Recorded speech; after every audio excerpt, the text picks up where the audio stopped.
ஆகையால் ஏற்ற காலத்திலே கர்த்தர் உங்களை உயர்த்தும்படிக்கு அவருடைய பலத்த கைக்குள் அடங்கி இருங்கள் என்பதாக அங்கே சொல்லப்பட்டிருக்கிறது. யோசுவாவின் புஸ்தகம் 3வது அதிகாரம் அதன் 7வது வசனம். யோசுவாவின் புஸ்தகம் 3வது அதிகாரம் அதன் 7வது வசனம். கர்த்தர் யோசுவாவை நோக்கி, நான் மோசையோடு கூட இருந்தது போல உன்னோடும் கூட இருக்கிறேன் என்பதை இஸ்ரவேலர் அனைவரும் அறியும்படியாக இஸ்ரவேல் அனைவருடைய கண்களுக்கு முன்பாக இன்று நான் உன்னை மேன்மையாக வைப்பேன் என்பதாக கர்த்தர் சொல்லுகிறார். அன்புக்குரியவர்களே, இவ்வளவுதான் நம்முடைய வாழ்க்கை முடிந்தது என்று நம்மை அவமானப்படுத்தின மானிடர்களுக்கு முன்பாக, நம்மை பரியசித்த மனிதர்களுக்கு முன்பாக கர்த்தர் யாரெல்லாம் நம்மளை ஒன்றுக்கு உதவாதவர்கள் என்று நினைத்தார்களோ அவர்களுடைய கண்களுக்கு முன்பாக கர்த்தர் உங்களை மேன்மையாக வைப்பார். உங்கள் திருச்சபையை கர்த்தர் மேன்மையாக வைப்பார். உங்கள் குடும்பத்தை, உங்கள் வாழ்க்கையை கர்த்தர் மேன்மையாக வைப்பார். நீங்கள் சார்ந்திருக்கின்ற பணிஸ்தலங்களை கர்த்தர் மேன்மையாக வைப்பார். நிச்சயமா அவர் வாக்கு மாறுவதற்கு அவர் மனிதன் அல்ல. அவர் வாக்குரைத்த தேவன், பொய்யுரையாத தெய்வம், அவர் சொன்னதை செய்கின்ற தெய்வம் நம்முடைய தெய்வம். கர்த்தர் உங்களை மேன்மையா வைக்கணும்னா கர்த்தருடைய எதிர்பார்ப்புகள் சிலவற்றை நிறைவேற்றுகின்றவர்களாக நீங்களும் நானும் காணப்பட வேண்டும்.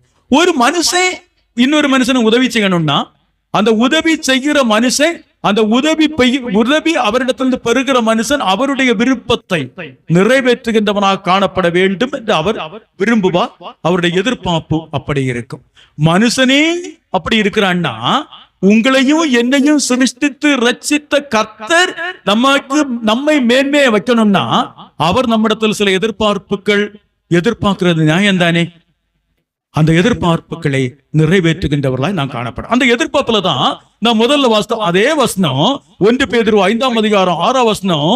ஆகையால் ஏற்ற காலத்திலே தேவன் உங்களை உயர்த்தும்படிக்கு அவருடைய பலத்த கைக்குள் அடங்கி இருங்கள் என்பதாக அங்கே அநேக பரிசுத்தவான்களை கர்த்தர் மேன்மையாக வைத்தார். கர்த்தர் உயர்த்தினார். அது உங்களுக்கும் தெரியும், எனக்கும் தெரியும், வேதாகமத்தை படித்த அனைவருக்கும் தெரியும். உயர்த்தப்படுவதற்கு அவர் என்ன செய்ய வேண்டி இருந்தது?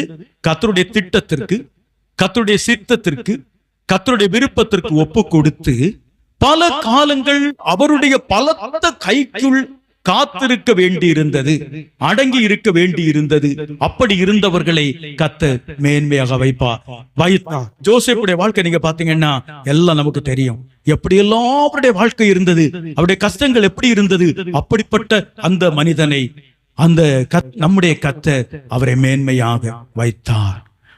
ஆதியாகமத்தின் புஸ்தகம் 4வது அதிகாரம் அதன் 7வது வசனத்தை பார்ப்போமானால், நீ நன்மை செய்தால் உனக்கு மேன்மை இல்லையோ என்பதாக அங்கே சொல்ல, நீ நன்மை செய்தால் உனக்கு மேன்மை இல்லையா என்பதாக கர்த்தர் சொல்லுகிறார். நன்மை செய்கிற உங்களுக்கு நிச்சயமா மேன்மை உண்டு, உயர்வு உண்டு, வளர்ச்சி உண்டு. நன்மை செய்கிறவர்கள் வீணாய் ஒருபோதும் போவதில்லை. என்னுடைய வாழ்க்கையை கூட நீங்க எடுத்துக்கொண்டோமானால் நான் பொய்யெல்லாம் சொல்லல. ஒருவேளை உணவுக்கு கஷ்டப்பட்ட நாட்கள் உண்டு. ஒரு வஸ்திரத்தை தவிர மாற்றிக்கொள்வதற்கு வஸ்திரம் இல்லாத கஷ்டப்பட்ட நாட்கள் உண்டு. தங்குவதற்கு ஒரு வீடு இல்லாமல் கஷ்டப்பட்ட நாட்கள் உண்டு.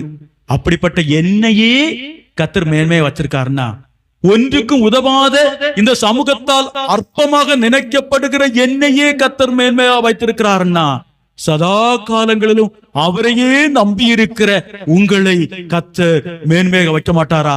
உயர்வாக வைக்க மாட்டாரா? நிச்சயமா வைப்பார். கர்த்தரை அறிந்து கொண்டு கர்த்தரை வாழ்க்கையிலே ஏற்றுக்கொண்ட பின் ஆகாரத்திற்கு குறைவு பட்டதே இல்லை, வஸ்திரத்திற்கு குறைவு பட்டதே இல்லை. அரசாங்கத்திலிருந்து கட்டப்பட்ட ஒரு சிறிய வீடும் அந்த இந்திரா நினைவு குடியிருப்பு திட்டத்தின் கீழ் கர்த்தர் ஒரு வீட்டையும் கொடுத்திருக்கிறார். அருமையான பிள்ளைகளையும் தந்திருக்கிறார். நல்ல என்னுடைய எதிர்பார்ப்பை நிறைவேற்றுகிற, என்னுடைய மன விருப்பத்தை நிறைவேற்றுகிற நல்ல துணையையும் கர்த்தர் தந்திருக்கிறார். இது போதாதா? என்னுடைய வாழ்க்கையில என்னையே கர்த்தர் இப்படி நடத்துறாருன்னா உங்களையும் நிச்சயமா கத்தர் மேன்மையாக. நீங்க கூட சொல்லக்கூடும், எப்படி இருந்த என்ன கத்தர் இப்படி வச்சிருக்கிறாரு, எப்படியோ இருந்த என்னை கத்தர் மேன்மையாக வைத்த. நீங்களும் நினைத்து பார்த்தீங்கன்னா உங்கள் வாழ்க்கையிலையும் நிச்சயமா இப்படி ஏதாவது ஒரு சம்பவங்கள் நிகழ்வுகள் இருக்கும். ஏசாயா தீர்க்கனின் புஸ்தகம் 1ஆம் அதிகாரம் அதன் 17ஆவது வசனம். ஏசாயா தீர்க்கனின் புஸ்தகம் 1ஆம் அதிகாரம் அதன் 17ஆவது வசனம். நன்மை செய்ய படியுங்கள், நியாயத்தை தேடுங்கள், ஒடுக்கப்பட்டவனை ஆதரித்து திக்கற்ற பிள்ளையின் நியாயத்தையும் விதவையின் வழக்கையும் விசாரியுங்கள் என்பதாக சொல்லப்பட்ட. கர்த்தர் நம்ம மேன்மை வைக்கணும்னா, நான் ஏற்கனவே சொன்னேன், கர்த்தருடைய எதிர்பார்ப்புகள் சிலவற்றை நிறைவேற்றுகின்றவர்களாக காணப்பட வேண்டும் என்று சொன்னேன். அந்த எதிர்பார்ப்புகளில் இதுவும் ஒன்றாக காணப்படுகிறது. கர்த்தருடைய கிருபையினாலே கர்த்தர் எங்களை மேன்மையாய் வைத்திருக்கிறார் என்பதற்கு ஒரு எடுத்துக்காட்டு மட்டும் சொல்ல நினைக்கிறேன். நீங்கள் பயன்படுத்துகிற எல்லா நிகழ்வையும் எங்களாலையும் செய்ய முடியும். நீங்கள் பயன்படுத்துகிற அதே செல் நாங்களும் பயன்படுத்துறோம், நீங்கள் பயன்படுத்துகிற அதே கம்ப்யூட்டர் நாங்களும் பயன்படுத்துகிறோம். என்ன ஒரே ஒரு வித்தியாசம், நீங்கள் கண்ணால் பார்த்து பயன்படுத்துகிறீங்க, நாங்கள் காதால் கேட்டு பயன்படுத்துகிறோம். அனைத்து செயல்களையும் கர்த்தர் எங்களையும் செய்ய வைத்திருக்கிறார்னா எங்கள் வாழ்வையும் கர்த்தர் மேன்மையாக வைத்திருக்கிறார். 3 காரியங்களை சுருக்கமாக பார்த்து கொடுக்கப்பட்ட நேரத்துக்குள்ளதாக ஜெபித்து முடித்து செல்லலாம் என ஆசைக்கின்றேன். முதலாவதாக, பாவத்தில் இருந்த நம்மை, நம்முடைய பாவத்தை மன்னித்து கர்த்தர் நம்மை மேன்மையாக வைப்பார். பாவத்தில் இருந்த நம்மை, நம்முடைய பாவங்களை மன்னித்து கர்த்தர் நம்மை மேன்மையாக வைப்பார். வாசிக்க வேண்டாம், எடுத்துக்கொள்ளுங்கள். பரிசுத்த லூக்கா எழுதின சுவிசேஷம் அதன் 19ஆம் அதிகாரம். பரிசுத்த லூக்கா எழுதின சுவிசேஷம் அதன் 19ஆம் அதிகாரத்திலே பாவியாகிய சகேயு என்ற ஒரு மனிதனை கர்த்தர் மேன்மையாக வைத்தார். பாவத்தில் இருந்த அந்த மனிதனை கர்த்தர் மேன்மையாக வைத்தார். அவரை கர்த்தர் மேன்மையாக வைப்பதற்கு சில காரணங்கள் உண்டு. அதை படித்து பார்க்கும்போது உங்களுக்கு தெரியும். முதலாவது காரணம் அவனுடைய ஆசை. அவருடைய ஆசை எப்படிப்பட்ட ஆசையா இருந்தது? இயேசு எப்படிப்பட்டவரோ என்று தன் உள்ளத்திலே எண்ணிக்கொண்டு அந்த இயேசுவை பார்க்க வேண்டும் என்று அந்த சகேயு என்ற மனுஷன் ஆசைப்பட்டான். அவருடைய ஆசை இயேசுவை பார்க்க வேண்டும் என்று ஆசை இருந்தது. எத்தனை பேருக்கு இயேசுவை பார்க்க வேண்டும், அவருடைய வார்த்தைகளை கேட்க வேண்டும் என்று ஆசை இருக்கிறது? அப்படிப்பட்டவர்கள் பாக்கியவான்கள். அந்த சகேயு அப்படி ஒரு ஆசைப்பட்டான். அதற்காக அவன் சும்மா இருக்கல, அதற்காக முயற்சியும் செய்தான். முன்னதாக ஓடி போய் காட்டத்து மரத்திலே ஏறி அமர்ந்து கொண்டான். இப்படி அவருக்கு மனதுக்குள் ஒரு ஆசை வந்தது. அவருக்கு மட்டும்தான் தெரியும், வேற யாருக்கும் தெரியாது. அவர் அந்த மரத்துக்குள் ஏறி இலையிலுக்குள் மறைந்து கொண்டிருந்தான், ஒளித்து கொண்டிருந்தான். இது யாருக்கும் தெரியாது, அவருக்கு மட்டும்தான் தெரியும். ஆனால் அதுவரைக்கும் தரையை பார்த்து குனிந்து நடந்து கொண்டே வந்த நம்முடைய இயேசு அந்த மரத்துக்கு பக்கத்துல வந்த உடனே அண்ணாந்து பார்த்து, சகையுமே கீழே இறங்கி வா, இன்று நான் உன் வீட்டிலே தங்க வேண்டும் என்றார். பாருங்க எவ்வளவு ஆச்சரியமானது. அது வரைக்கும் தரையை பார்த்து குனிந்து நடந்த இயேசு அந்த மரத்தின் அடியிலே, சகையு மறைந்திருந்த ஒளித்திருந்த அந்த மரத்தின் அடியில் வந்த போது அவர் சொன்னார், சகைவே சீக்கிரமாக இறங்கி வா, நான் உன் வீட்டிலே தங்க வேண்டும். அவன் சொன்னான், ஆண்டவரே, நான் யாரிடத்திலாவது அநியாயமாய் வாங்கினதுண்டானால் அதை நாலத்தனையாக திரும்ப கொடுக்கிறேன். என் ஆஸ்திகளில் பாதியை ஏழைகளுக்கு கொடுத்து விடுகிறேன். என்ன ஒரு மனமாற்றம்! அங்கே எவ்வளவு பெரிய மனமாற்றம்! கர்த்தர் சொன்னார், இவனும் ஆபிரகாமின் குமாரனாய் இருக்கிறாரே, இழந்து போனதை தேடவும் ரட்சிக்கவுமே மனித குமாரன் இந்த உலகத்துக்கு வந்தார். பரிசுத்தவான்களை அல்ல, பாவிகளையே ரட்சிக்க வந்தார். நீதிமான்களை அல்ல, பாவிகளையே அழைக்க வந்தார். வேதம் சொல்லுகிறது, பிணியாளிகளுக்கு வைத்தியன் தேவையே அன்றி சுகம் உள்ளவர்களுக்கு வைத்தியன் தேவையில்லை என்பதாக அங்கே சொல்லப்பட்டிருக்கிறது. இன்னும் அங்கே மார்க் 14ஆம் அதிகாரத்திலே அங்க பாவியாய ஒரு சகோதரி இயேசுவின் பாதத்திலே அமர்ந்து தன்னுடைய கண்ணீரினால் அவருடைய பாதத்தை கழுவி தன்னுடைய கூந்தலினால் அவருடைய பாதத்தை துடைத்த போது அவளுக்கும் அங்கே ஒரு மன்னிப்பு வழங்கப்பட்டது. அங்கே அவளுக்கும் ஒரு மீட்பு கொடுக்கப்பட்டது. பாவியாய் இருந்த நம்மை மேன்மைப்படுத்துவதற்கு கர்த்தர் ஆயத்தமுள்ளவர்களாய் காணப்படுகிறார். நாம் நம்முடைய பாவம் மன்னிக்கப்பட்டவர்களாக அவருடைய கரத்திலே நம்மை ஒப்பு கொடுப்பதற்கு நாம் ஆயத்தமுடையவர்களாய் காணப்படுகிறோம். ஹல்லேலூயா, ஹல்லேலூயா. நீங்கள் கர்த்தரால் ஆசீர்வதிக்கப்பட்டவர்கள் என்று நான் வாழ்த்திலே சொன்னேன். சில நினைக்கலாம், என்னையா சொல்றீங்க, நாங்க எங்க ஆசீர்வதிக்கப்பட்டிருக்கோம், அவனை பாரு அல்லது அவளை பாரு, நானே இருக்கிறேன் நினைக்கலாம். ஆனா நீங்க நினைக்கிற ஆசீர்வாதங்கள் உலக பிரகாரமான சில ஆசீர்வாதங்கள். கர்த்தர் தருகிற ஆசீர்வாதங்கள் சற்று வித்தியாசமாக இருக்கும். நீங்க படுத்த உடனேயே ஒரு 3 அல்லது 5 நிமிடங்களுக்குள் உங்களுக்கு தூக்கம் வருகிறதா, நித்திரை வருகிறதா, நீங்கள் ஆசீர்வதிக்கப்பட்டவர்கள். காரணம், தூக்கம் வராமல் எத்தனை பேர் படுக்கையில புரண்டு புரண்டு அல்லாடி கொண்டிருக்கிறார்கள். தூக்கத்திற்காக மாத்திரை எடுத்துக் கொண்டிருக்கிறார்களே, உங்களுக்கு நல்ல நித்திரை வருகிறது என்றால் நீங்கள் ஆசீர்வதிக்கப்பட்டவர்கள். மேலும் சாப்பிட்ட உணவு சீரணம் குறித்த நேரத்தில் சீரணமாகிறதா, நீங்கள் ஆசீர்வதிக்கப்பட்டவர்கள்.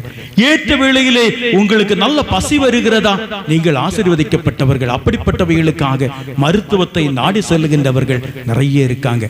நல்ல வாழ்க்கை துணையை கர்த்தர் தந்திருக்கிறாரா, நீங்கள் ஆசீர்வதிக்கப்பட்டவர்கள். நிறைய பேருக்கு அவருடைய விருப்பத்திற்கு மாறாக துணைகள் இருக்கிறது. அப்படியானால் நல்ல துணையை கர்த்தரால் பெற்றுக்கொண்ட நீங்களும் நானும் ஆசீர்வதிக்கப்பட்டவர்கள். நல்ல பிள்ளைகளை கர்த்தர் தந்திருக்கிறாரா, நாம் ஆசீர்வதிக்கப்பட்ட. நிறைய வேதனைகளை தருகிற பிள்ளைகள் நிறைய நம்ம ஊடகத்துல பார்க்கிறோம், பத்திரிகையில பார்க்கிறோம். வாழ முடியாத ஒரு நிலைமை.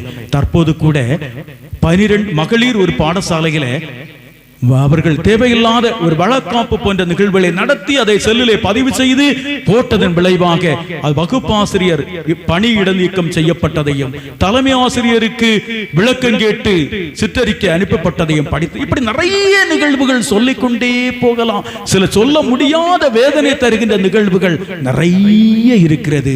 அப்படியானால் நம்முடைய பிள்ளைகள் சிறப்பாக இருக்கிறான்னா நாம் ஆசீர்வதிக்கப்பட்டவர்கள். கர்த்தர் நம்மை பாவத்தில் இருந்த நம்மை பாவத்தை மன்னித்து கர்த்தர் நம்மை மேன்மையாக. இரண்டாவதாக, ஏழ்மையில் இருக்கிற உங்களையும் என்னையும் கர்த்தர் மேன்மையாக வைப்பார். ஏழ்மையில் இருக்கிற நம்மை கர்த்தர் மேன்மையாக வைப்பார். சங்கீதங்களின் புத்தகம் 113வது சங்கீதம் அதன் 7வது வசனம். சங்கீதங்களின் புத்தகம் 113வது சங்கீதம் அதன் 7வது வசனம். அவர் சிறியவனை புழுதியில் இருந்து எடுத்து எளியவனை குப்பையில் இருந்து உயர்த்துகிறார் என்பதாக அங்கே சொல்லப்பட்ட. அவர் சிறியவனை புழுதியில் இருந்து எடுத்து அவர் எளியவனை குப்பையில் இருந்து உயர்த்துகிறார் என்பதாக கர்த்தருடைய வேதம் சொல்லுகிறது. ஏழ்மையில் இருந்த உங்களையும் என்னையும் கர்த்தர் மேன்மையாக வைப்பார். 1 சாமுவேல் புத்தகம் 2வது அதிகாரம் அதன் 8வது வசனம். 1 சாமுவேல் புத்தகம் 2வது அதிகாரம் அதன் 8வது வசனம். அவர் சிறியவனை புழுதியிலிருந்து எழுத்து எளியவனை குப்பையிலிருந்து உயர்த்துகிறார். அவர் பிரபுக்களோடு ராஜாக்களோடு உட்கார வைக்கிறார். அவர் கொல்லுகிறவரும் அவர்தான், காப்பாற்றுகிறவரும் அவர்தான், அழிக்கிறவரும் அவர்தான், ஆக்குகிறவரும் அவர்தான். அவர் இல்லாம கர்த்தர் இல்லாம எதுவுமே நிகழாது. ஹல்லேலூயா. ஏழ்மையில் இருக்கிற நம்மை கர்த்தர் மேன்மையாக வைப்பார். அப்போஸ்தலர் நடவடிக்கைகள் புத்தகம் 13வது அதிகாரம் அதன் 22வது வசனம். அப்போஸ்தலர் நடவடிக்கைகள் புத்தகம் 13வது அதிகாரம் அதன் 22வது வசனம். ஈசாயின் குமாரனாகிய தாவீதை என் இருதயத்துக்கு ஏற்றவனாக கண்டேன், அவன் எனக்கு சித்தமானவைகளை செய்வார் என்பதாக அங்கே அவனை தள்ளி, அதாவது அந்த இடத்திலே சவுலை தள்ளி தாவீதை ராஜாவாக மேன்மையாக கர்த்தர் வைத்தார். நமக்கு தெரியும் தாவீதுடைய நிலைமை, நமக்கு தெரியும். சொல்ல போனா நேரம் நமக்கு போதாது. அப்படிப்பட்ட அவனை கர்த்தர் மேன்மையாக வைத்தார்னா உங்களையும் என்னையும் கர்த்தர் மேன்மையாக வைக்க மாட்டாரா? முதலாவதாக பாவத்தில் இருந்த நம்மை பாவங்களை மன்னித்து கர்த்தர் மேன்மையாக வைத்தார். இரண்டாவதாக ஏழ்மையில் இருக்கிற நம்மை கர்த்தர் மேன்மையாக வைத்தார். மூன்றாவதாக அதாவது உணர்வு அடைந்தவனை கர்த்தர் மேன்மையாக வைப்பார். உணர்வு அடைந்தவனை கர்த்தர் மேன்மையாக. வாசிக்க வேண்டாம், பரிசுத்த லூக்கா எழுதின சுவிசேஷம் அதன் 15வது அதிகாரத்தை பார்ப்போம்னா எல்லாருக்கும் அந்த நிகழ்வு தெரியும். அதனால் நான் நேரத்தை வீணாக்க விரும்பவில்லை. இளையவனுக்கு புத்தி தெளிந்த போது, புத்தி தெளிந்த போச்சுன்னா உணர்வு வந்த போது, அவனுக்கு உணர்வு வந்த போது அவன் தந்தையால் மேன்மையை பெற்றுக் கொண்டான். இத பாத்தீங்கன்னா முதல்ல தந்தையோடு இருந்தவன் தந்தைக்கு வெளியில போனான், தந்தைக்கு வெளியே இருந்தவன் தந்தைக்கு உள்ளால வந்தான். கிறிஸ்துவுக்குள் இருந்தவன் ஏதோ சூழ்நிலை காரணமாக கிறிஸ்துவை விட்டு வெளியே போறான். கிறிஸ்துவுக்கு வெளியே இருந்தவன் கிறிஸ்துவுக்குள் வருகிறான். நாம் எப்படி காணப்படுகிறோம்? கிறிஸ்துவோடு சேர்ந்து நெருங்கி இருக்கிறவர்களாக காணப்படுகிறோமா, அல்லது அவருக்கு தூரமானவர்களாக நாம் காணப்படுகிறோமா? நாமே சிந்தித்து பாருங்க. உணர்வு உடையவர்களாக காணப்பட வேண்டும். உணர்வு இல்லைன்னா ஒண்ணுமே இல்லைங்க. வேதம் சொல்லுகிற அடிக்கடி கடிந்து கொள்ளப்பட்டும் தன் இருதயத்தை நாசமாக்குகிறவன் சகாயமின்றி சடிதிலே விழுந்து சாவான் என்று கர்த்தருடைய வேதம் சொல்லுகிறது. பரிசுத்த லூக்கா எழுதின சுவிசேஷம் 23வது அதிகாரம் அது 40வது வசனம். வாசிக்க வேண்டாம். பரிசுத்த லூக்கா எழுதின சுவிசேஷம் 23வது அதிகாரம் அது 40வது வசனம். நமக்கெல்லாம் தெரியும், கர்த்தராகிய இயேசு கிறிஸ்து நடுவில், வலது பக்கத்திலே ஒருவன், இடது பக்கத்திலே ஒருவன் சிலுவையில் அறையப்படுறாங்க. அங்க நடக்கக்கூடிய நிகழ்வுகள் எல்லாம் அந்த 2 கள்வனுடைய கண்களும் பார்க்குது. ஒருத்தருடைய கண் அடைக்கப்படவும் இல்லை, ஒருத்தருடைய கண் திறக்கப்படவும் இல்லை. 2 பேருடைய கண்களும் திறந்துதான் இருக்கிறது, 2 பேருடைய செவிகளும் திறந்துதான் இருக்கிறது. எல்லா நிகழ்வுகளையும் 2 பேரும் பார்த்து கொண்டுதான் இருக்கிறாங்க. ஆனாலும் அந்த நிலைமையிலையும் கூட ஒருத்தன் மட்டும்தான் உணர்வடைந்தான். வாய்ப்பை ஒருத்தன் நழுவ விட்டு விட்டான். உணர்வடையவும் இல்லை, அவனுடைய காது கேட்கவும் இல்லை, அவனுடைய கண்கள் பார்க்கவும் இல்லை. பார்த்தும் பார்க்காதவனாய், கேட்டும் கேட்காதவனாய், உணர்ந்தும் உணராதவனாய் ஒருவன் காணப்பட்டான். கிடைத்த கடைசி வாய்ப்பையும் நழுவ விட்டு விட்டான், இழந்து போனான். ஒருவன் அந்த வாய்ப்பை பயன்படுத்தினான், கர்த்தருடைய ஆசீர்வாதத்தை பெற்றுக்கொண்டான். நீங்களும் எத்தனையோ கூட்டங்கள் கலந்து கொள்றீங்க, எத்தனையோ செய்தி கேட்கிறீங்க. நம்முடைய பெரிய ஐயாவுடைய செய்தி, நம்முடைய இன்னொரு பாஸ்டருடைய செய்தி, இன்னும் அநேக கர்த்தருடைய ஊழியக்காரருடைய செய்தி எல்லாம் கேட்கிறீங்க. ஆனால் உணர்ந்தும் உணர்வுடையவர்களாய் காணப்படுறீங்களா? உணர்வு அற்றவர்களாய் காணப்படுறீங்களா? கேட்டும் கேளாதவர்களாய் காணப்படுறீங்களா? பார்த்தும் பார்க்காதவர்களாய் காணப்படுறீங்களா? ஆண்டவருடைய வருகை சமீபமா இருக்கிறது. கர்த்தர் சீக்கிரமாய் வரப்போகிறார். அதுக்கு நீங்க பாத்தீங்கன்னா அவருடைய வருகை குறித்து வேதாகமத்தில் சொல்லப்பட்டிருக்கிற எல்லா வார்த்தைகளும் ஒன்றின் பின் ஒன்றாக நிறைவேறிக்கொண்டே இருக்கிறது. இனியும் காலம் செல்லாது, இனி காலம் செல்லாது. தினந்தோறும் ஊடகங்களை பார்த்தீங்கன்னா, செய்திகளை பார்த்தோம்னா நம்முடைய உள்ளம் உடைகிறது. நம்ம இந்த தேசத்தில் தானா வாழ்ந்து கொண்டிருக்கிறோம்? அடுத்த நிமிடத்திலே நமக்கு வாழ்வு உண்டா? சந்தேகம் கிளம்புகிறது. அப்படிப்பட்ட உலகத்திலே வாழ்ந்து கொண்டிருக்கிற நாம் உணர்வு அடையாட்டா எந்த பயனும் இல்லை. இருவர் தண்ணீரை குடம் எடுத்து வந்து கொண்டிருப்பார்கள். ஒருவர் ஏற்றுக்கொள்ளப்படுவார், ஒருவர் கைவிடப்படுவார். இருவர் இயந்திரம் மறைத்துக் கொண்டிருப்பார்கள். ஒருவர் ஏற்றுக்கொள்ளப்படுவார், ஒருவர் கைவிடப்படுவார். 10 பேர் மணவாளனை எதிர்கொண்டு போவாங்க, 5 பேர் ஏற்றுக்கொள்ளப்படுவாங்க, 5 பேர் கைவிடப்படுவாங்க. இந்த சபையில நீங்க எத்தனை பேர் இருக்கிறீங்கன்னு எனக்கு தெரியாது, எனக்கு உங்களை பார்க்கவும் தெரியாது. ஆண்டோட வருகை இந்த நிமிடத்தில் இருக்குமன்னா அத்தனை பேரும் ஏற்றுக்கொள்ளப்படுவோமா, அல்லது அத்தனை பேரும் கைவிடப்படுவோமா, அல்லது பகுதி பேர் ஏற்றுக்கொள்ளப்பட்டு பகுதி பேர் கைவிடப்படுவோமா?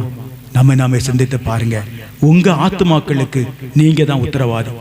உங்க ஆத்துமாக்களுக்கு இன்னொருவர் கேரண்டி தர முடியாது, இன்னொருவர் உத்தரவாதம் தர முடியாது. இன்னொன்னு சொல்லட்டுமா, மனிதனால் படைக்கப்பட்ட பொருட்களுக்கு கேரண்டி இருக்கிறது. அந்த பொருட்களை படைத்த மனிதனுக்கு கேரண்டி இருக்கிறதா? இல்லையே. அப்படிப்பட்ட உலகத்துல நீங்களும் நானும் வாழ்ந்து கொண்டிருக்கிறோம். நம்முடைய ஆத்துமாக்களுக்கு நாம் தான் கணக்கு கொடுக்க வேண்டும். நம்ம சிந்திப்போமா? இந்த உலகத்துல நம்ம என்னதான் செஞ்சாலும், நம்முடைய உலகம் முழுவதையும் ஆதாயப்படுத்தி கொண்டாலும், நம்முடைய ஆத்மா இழந்து போனா அதனால ஒரு லாபமும் இல்லைங்க, ஒரு பயனும் இல்லை. நம்முடைய உலகத்துல நம் கிறிஸ்தவர்களாக பிறந்து அவரை ஆராதனை செய்து அவரை தொழுது கொண்டு அவருடைய சத்திய வசனத்தை கேட்டு நாம் செயல்படுறோம்னா ஒரே ஒரு காரணம், அவருடைய ராஜ்யத்தில் போகணும், ஏசப்பாவோடு காணப்படணும். அது தாங்கட நம்முடைய இறைச்சியம். நாம் விழுந்து போகிறவர்களாக காணப்பட. ஒரே ஒரு உதாரணத்தை பார்த்தீங்கன்னா, பேதுரு வழுகி போக வேண்டிய ஒரு சூழ்நிலை வந்தது. மறுதலித்தான், பின்வாங்கி போனான், தூரமாய் போனான், தன்னுடைய தொழிலுக்கே போனான். தான் போனது மட்டுமல்ல, தன்னுடைய நண்பர்களையும் உடன் கூட்டிட்டு போனான். ஆனா சூழ்நிலை வந்த போது தன்னுடைய வாழ்க்கையை மாற்றிக்கொண்டான். மீண்டும் அந்த ரட்சிப்பை பெற்றான், மீண்டும் அந்த மீட்பை பெற்றான். உங்களுக்கும் எனக்கும் கிடைக்கப்பட்டிருக்க இந்த வாய்ப்புகள், எத்தனையோ வாய்ப்புகள் கிடைக்கப்படுகிறது. இந்த வாய்ப்புகள் நமக்கு எப்பவும் கிடைக்கணும்லாம் சொல்ல முடியாது. கிடைக்கும் போது நாம் பயன்படுத்தி கொண்டால் நாம் பாக்கியவான்களாய் காணப்படுவோம். யூதாசுக்கும் இதே போன்ற வாய்ப்புகள் இருந்தது. அந்த வாய்ப்பை அவன் நழுவ விட்டு விட்டான். அவனுக்கு ஏற்பட்ட அவல நிலை நமக்கு தெரியும். அந்த அவல நிலை நமக்கு வேண்டாங்க. அந்த அவல நிலை நமக்கு வேண்டாம். நாம் இயேசுவோடு பேதுருவை போல வாழ்க்கையை மாற்றி அமைத்துக் கொள்வோம். கிறிஸ்துவுக்காக காணப்படுவோம். கர்த்தர் உங்களையும் என்னையும் நம் திருச்சபையும் கர்த்தர் நம்மை மேன்மையாக வைக்கப் போகிறார். கர்த்தர் தானே அவருடைய திருவசனத்தின் மூலமாய் நம்மை ஆசீர்வதித்து பாதுகாத்து நடத்துவாராக.